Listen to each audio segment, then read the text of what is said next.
Now, Danny has asked about the presuppositional apologetic techniques of Cornelius Van Til and Greg Bahnsen, Van Til being the founder of that kind of philosophy of doing apologetics, and he thinks this has been very effective for some people to use in debates and wonders why more people don't use them. A couple of thoughts here. Presuppositional apologetics isn't just a technique.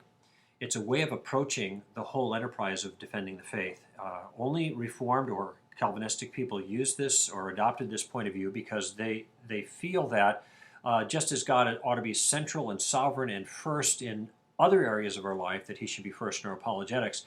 And this dictates a certain way of going about defending the faith that they think is the most God-honoring. Personally, I think it's kind of a tempest in a teapot. I've studied the philosophic issues between the so-called presuppositional approach and, say, evidentialism or historical apologetics or any other means of defending the faith. There are techniques that the presuppositionalists use that I think are very effective. Classically, they use the transcendental argument. Francis Schaeffer came up with the notion of taking the roof off, which I employed in the book on tactics under the same title. This is a presuppositional approach, and it can be used very well as a technique. In fact, we use that. In fact, I think the argument for God based on the existence of morality is a kind of transcendental argument. So these have their place, and I think they're very, very valuable. Keep in mind, though, that presuppositionalism isn't just a matter of technique, but it's a point of view about how you approach this whole enterprise.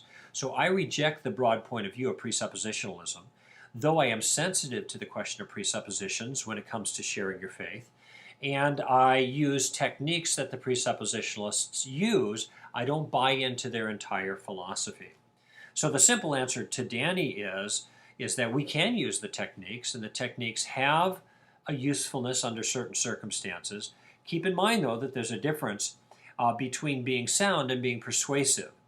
What I mean by that is sometimes a presuppositional transcendental argument can be a good argument that isn't ultimately persuasive for a person. So we want to have good arguments, but we also want to persuade people. And I found that sometimes that these kinds of arguments seem esoteric to people, they don't get them, and they just ignore them. And so that's the time we have to reach into our arsenal, for our toolbox, I guess, to find a different tool to employ in that circumstance.